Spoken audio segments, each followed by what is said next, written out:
Однажды в Италии знаменитый журналист беседовал со знаменитым мафиози. Не просто мафиози, а главным представителем новой мафии гангстерского типа, которая должна вытеснить старую, деревенско-феодальную. Обаятельно улыбаясь, гангстер рассказывал, что слово «мафия» означает вовсе не преступную организацию, а красоту. Если мы видим красивую женщину, то скажем «какая мафиоза», «красивый конь мафиоза», «красивое пальто». Но почему же тогда умирает так много людей, прерывает журналист? Ну, вообще, этот вопрос не ко мне, откуда же я знаю? Ну, есть на свете кровожадные люди, отвечает бывший глава мафии Корлеоне Лучано Лиджо. Однажды в Италии. Он родился в 1925 году в бедной крестьянской семье и был в ней 10-м мальчиком. Фактически предоставленный самому себе, он с детства усвоил простой принцип «хочешь жить, умей вертеться», и всегда ему следовал. Он поздно, уже совершеннолетним, выучился читать и писать. Но, обладая от природы живым острым умом, был гораздо грамотнее и начитаннее большинства своих коллег по цеху. Карьеру начинал скромно, подворовывая понемножку зерно на токах. Зато развивался стремительно. Когда на краже снопов Лучано поймали за руку и заявили на него в полицию, он был ненадолго арестован, а, выйдя на свободу, переквалифицировался сразу в убийцы и отомстил не в меру бдительному сторожу на глазах у его жены и маленького сына. С тех пор, едва он появлялся в залах суда, свидетели мгновенно теряли память и дар речи. По паспорту Леджа, а для всех сеньор Лиджо, он еще в ранней юности получил прозвище «Запал» за неуемную энергию и за то, что вспыхивал, как спичка. Особенно, если кто-то осмеливался помянуть недобрым словом его рано умершую мать. Тут Лучано терял голову и молотил обидчика, пока хватало сил. Такой темперамент не остался без внимания, и совсем молодым, по рекомендации своего дяди, Лиджо вступил в местную банду. В это время он еще совмещает преступную карьеру с легальной и работает кампьере, управляющим полями у крупного землевладельца. Мутная история. Предыдущего кампьера этого хозяйства как-то очень кстати убили. Но не пойман не вор, а по работе в полях к Лиджо претензий нет. По долгу службы он много общается с управляющими соседними хозяйствами. И скоро складывается весьма перспективная компания из дюжины молодых до ранних парней, жадных до перспектив и не желающих останавливаться на достигнутом. Чтобы был понятней характер компании, назову имена лишь нескольких участников. Калоджеро Багарелло, Бернардо Провенцано и Сальваторе Риина. Но пока еще никто из молодых волчат не набрался сил для того, чтобы стать вожаком. И стая действует под руководством Микеле Наварры, почтенного босса Корлеоне и по совместительству врача. Лиджо, который прекрасно стреляет, выполняет самые деликатные поручения Наварры. Некоторые особенно охотно, как, например, убийство популярного в народе социалиста Плачидо Ризотто. Лучано не забыл, как после очередной манифестации столкнулся с Ризотто лицом к лицу, и тот, в буквальном смысле слова, подвесил его за шкирку на воротах коммуны.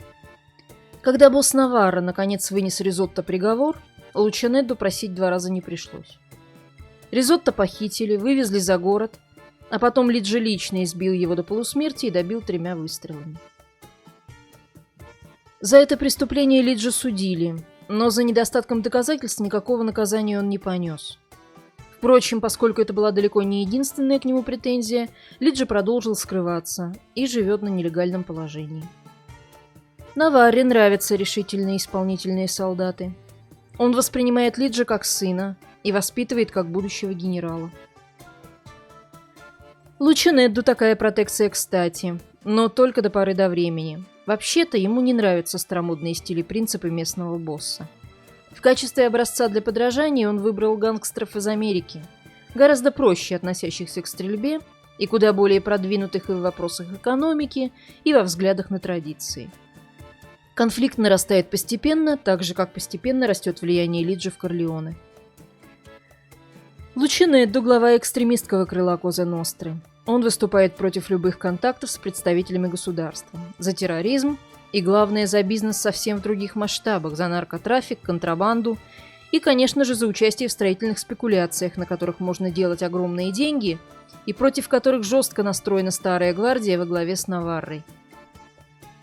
Недовольный сопротивлением Дона Микеле, Лиджи становится все более агрессивным. В открытую выступает против союзников Наварры, и, наконец, происходит взрыв. Спусковым механизмом послужило строительство новой плотины. Наварра не хочет терять контроль над дефицитной в этих местах водой. Лиджи не хочет терять контракты на строительство. На паях с Гаэтано Бадаламенти он уже создал транспортную фирму, которая обслуживает строительство аэропорта, и, конечно же, может подключиться и к плотине. В июне 1958 года Наварра организует покушение на Лиджи, и неудачно. Тот получает лишь легкое ранение по касательной и остается жив, но еще более решительно настроен.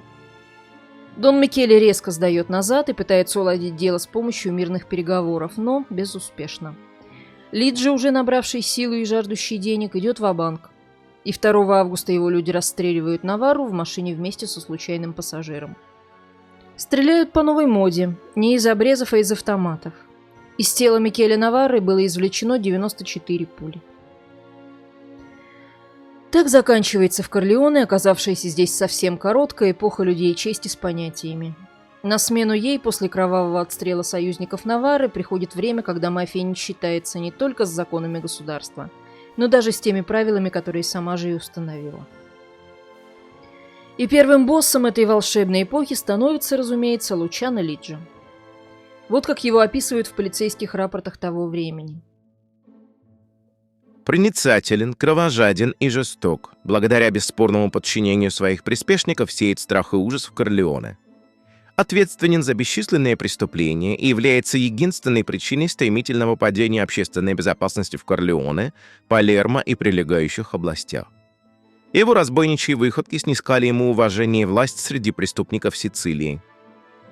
В Палермо он внедрился не только в контрабанду, но и в строительство и промышленность. К любому значимому преступному акту причастен Лучано Лиджи. Его поддерживают политики, которых в свою очередь поддерживает он, и его жестокая клика, помогая им на выборах, как региональных, так и местных. Есть версия, что такую серьезную поддержку на высоком политическом уровне Лиджи оказывали в благодарность. За то, что именно он, а вовсе не Гаспаро Пишотто, как официально было принято считать, убил слишком влиятельного и выступающего за отделение Сицилии от Италии полубандита-полупартизана Сальваторе Джулиано. В 1963-м в Корлеоне отправляют комиссара Анджело Мангано со специальной миссией арестовать все еще скрывающегося от правосудия Лиджи. Ну как скрывающегося? С одной стороны, полицейские даже не знают, как он выглядит. Единственное фото, имеющееся у них, 17-летней давности. И на нем он совсем еще мальчишка, так что узнать его по этой фотографии нереально.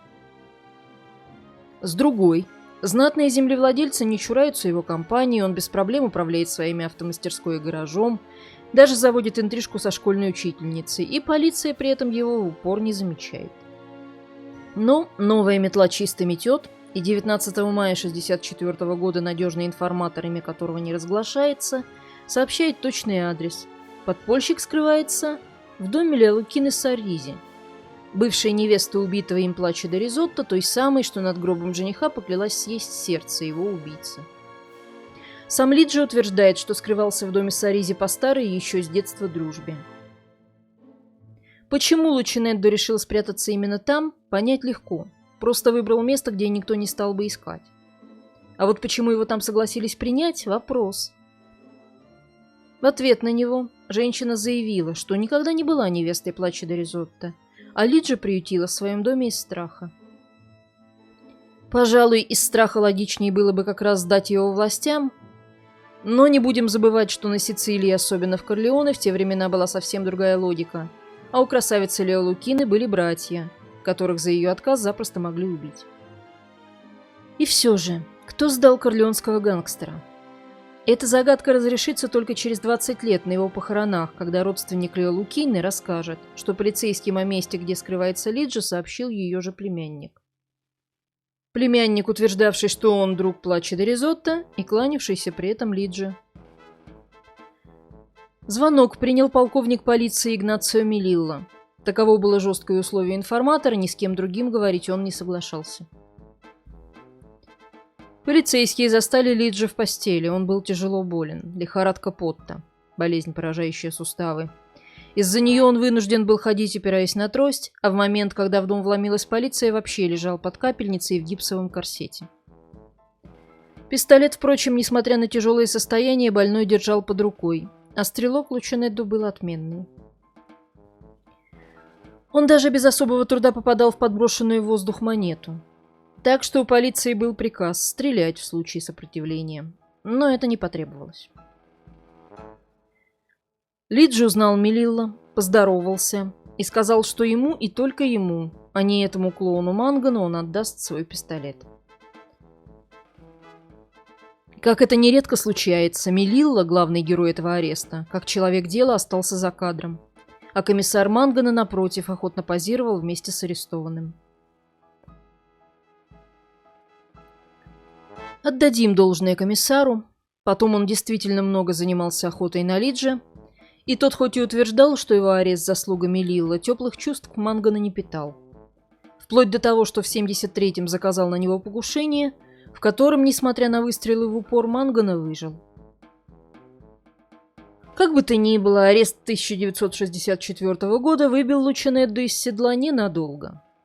Он был заключен в тюрьму Лучердоне, но в декабре 1968 года был оправдан за недостаточностью улик на скандальном процессе в Катанзаро.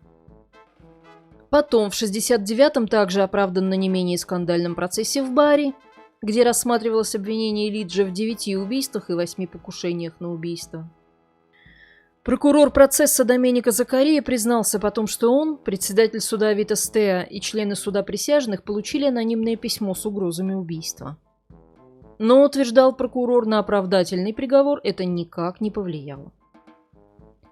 Оказавшись опять на свободе, Лиджи отлично проводит время, дает интервью журналистам, наносит визиты, планирует открыть животноводческую ферму и занимается здоровьем. 18 июня выносится постановление о его предварительном заключении под стражу, но его почему-то не исполняют. Имя и фото Лиджи отправляются в сводки разыскиваемых и болтаются там, хотя полиции прекрасно известно, в какой больнице он находится. Сам же он еще несколько месяцев продолжает лечение в лучших частных клиниках, принимает визитеров и только в ноябре, восстановившись после операции на простате, реально скрывается из зоны видимости властей. Это период максимального могущества Лиджи. Он командует мафией Корлеоне, он выступает организатором казни Микеле Каватайо по приговору, вынесенному тому Верховной комиссией Коза Ностры за то, что он развязал мафиозную войну. Фактически Лиджи поручает своим лейтенантам Сальваторо Риина, Бернардо Провенцано и Калоджеро Багарелли исполнить эту казнь. Что они и сделали, положив попутно 3 служащих, не имевших никакого отношения к мафии. В 1970 году Лиджи в Цюрихе, Милане и Катании принимает участие в переговорах для обсуждения восстановления комиссии и других важных решений. Одна из этих встреч чуть было не изменила судьбу всей Италии. Речь идет о попытке переворота Боргезе, названного так по имени его организатора. К боссам мафии обратилась некая масонская ложа из-за океана с просьбой поддержать борцов с неправильным режимом за установление правильного. Мнения внутри Коза Ностры разделились. С одной стороны, примкнув к победителям, можно получить много всяких плюшек вроде амнистии. С другой, переворот планируется неофашистский, а в памяти боссов еще свежо тяжелое для них время при Муссолини. В итоге от участия в мятеже мафия отказалась. Причем Лиджи утверждал, что выступал против с самого начала, и за то, что переворот в итоге не состоялся, надо благодарить чуть ли не лично его. В это время в жизни большого босса Лиджи есть большое неудобство. Скрываться теперь приходится уже всерьез. Он прячется в Катании, сначала у Гаэтано Бадаламенти, потом у Пипо Кальдероне, потом, когда там становится небезопасно, переезжает сначала в Неаполь, а потом в Милан. Здесь он активно занимается бизнесом, включая похищение ради выкупа отпрысков богатых семей. Ведь строжайший запрет на такие игры, основанные на нежелании привлекать лишнее внимание полиции, распространяется только на территорию Сицилии. Живя в Милане, он устанавливает тесные контакты и с калабрийской Ндрангетой, и с неаполитанской Каморрой.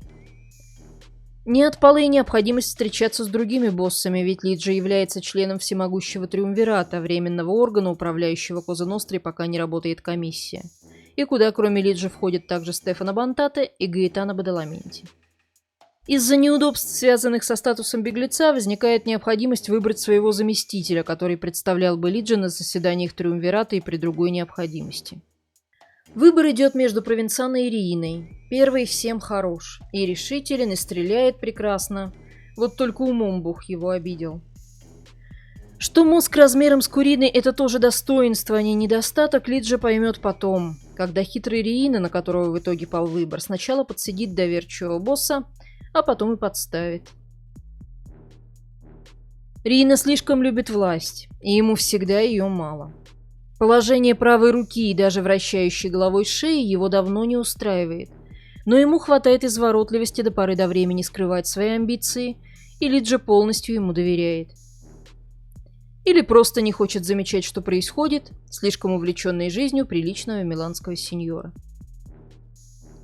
Дорогой пентхаус в шикарном доме, жена, пусть и неофициальное, но обручальное кольцо Лучинедду носит. На прикроватной тумбочке труды Канта и Сократа. Ежедневные визиты к цирюльнику, выгул ребенка на игровой площадке, сицилийские трубочки каноли от известного кондитера. А впрочем, не так уж Лиджи и расслаблен, своя агентура у него есть, о действиях Риины он в курсе, и без внимания неверного компаньона не оставляет. За спиной Риины он передает другим боссам сообщение о том, что дела с Лиджи теперь нужно вести через Провенцано. Двое сотрудничавших с правосудием мафиози, Томмазо Бушетто и Гаспаро Мутола, утверждают, что именно Риина издал Лиджи, накатав анонимку, к чему был весьма склонен. В 1974 году миланские следователи проводят расследование похищений Терриэлли и Росси ди Монтеллера. В тайнике, где прятали одного из пленников, были найдены 4 бутылки шампанского Дом Периньон. Выяснилось, что эти бутылки из винного магазина, которым управлял палермитанский мафиози Джузеппе Пулара, племянники которого, Игнацио и Джован Батиста Пулара, были сторонниками Лиджи. Телефонные звонки магазина поставили на прослушку, и в переговорах неожиданно всплыл дядюшка Антонио, к которому обращались в весьма учтивой манере. Вот к этому дядюшке Антонио в элитные апартаменты 16 мая 1974 года и отправилась в гости группа захвата. Апартамент понравился, придомовая территория с садом и детской площадкой, вид на озеро с уточками. Хозяйка Лючия Парензан, правда, была нерадушна, но у женщины на руках полуторагодовалый ребенок можно понять.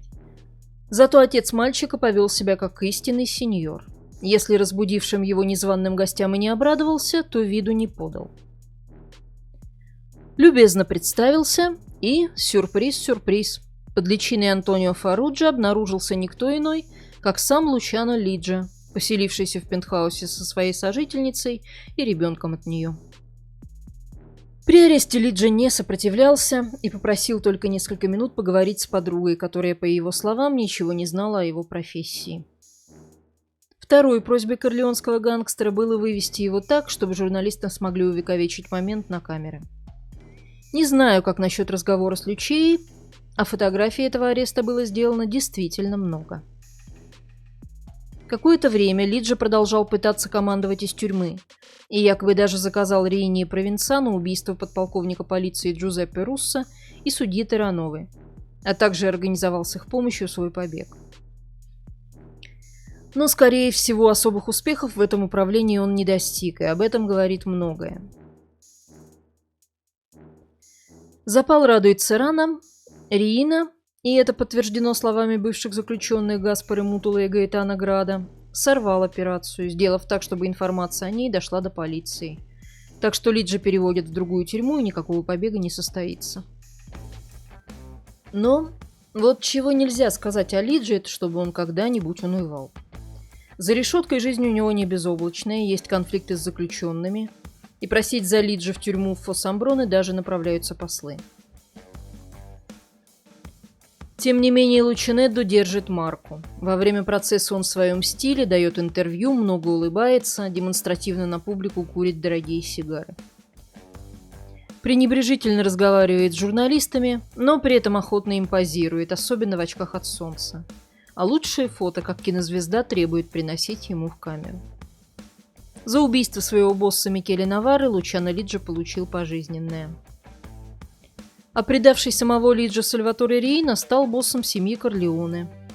А некоторое время спустя, после того, как устранил всех конкурентов, и всемогущим боссом боссов всей сицилийской мафии. В 1986-м Лиджи снова предстал перед судом. Он был одним из почти 500 обвиняемых в макси-процессе Палермо. И чуть ли не единственным оправданным. Таким образом, судья отвесил ему звонкую пощечину, прозрачно намекнув, что Лиджи не имеет больше в Коза Ностре никакого влияния и веса. Ну а на фактическое пребывание подсудимого в тюрьме ввиду уже имеющегося у него пожизненного срока это оправдание никак не влияло. Говорят, пребывание за решеткой сказалось на Лучинеддо благотворно. Он подобрел, стал спокойнее и терпимее. Еще более усилилась его тяга к чтению, а вдобавок к ней вдруг открылись творческие способности и появилась новая страсть – рисование. Картин набралось немалое количество, и в начале 1987 года ему даже удалось убедить галерею в Палермо провести свою первую выставку. Полотна имели успех, почти все было раскуплено, и Лиджи даже получил несколько заказов. К сожалению, судья лишил его удовольствия принимать поздравления лично, не подписав разрешение на разовый выход из тюрьмы. Родственникам картины передавать тоже не разрешали, из опасения, что таким образом арестант отправит на волю зашифрованное послание. Правда, на Лиджи художника тоже есть компромат. Уже не раз упомянутый Гаспаро Мутола спустя годы говорил, что Лиджи не мог держать кисть в руках, и настоящими авторами картин были сам Мутола и еще один его сокамерник Алессандро Бронзини. В 1989-м Лиджи дал очередное интервью знаменитому журналисту Энцо Бьяджи, где утверждал, что никогда не имел никакого отношения к мафии, а в камеру попал как невинная жертва судебного преследования. 15 ноября 1993 года у него случился сердечный приступ. Его пытались реанимировать, но до больницы не довезли, Лучано Лиджи умер по дороге от инфаркта. Тело было отправлено на Сицилию самолетом, гроб встречали только репортеры, водитель и сын Лиджи. На въезде в родной Корлеоне тоже не было никого, лишь одна женщина, в которой многие узнали его миланскую подругу Лючию Паренцан.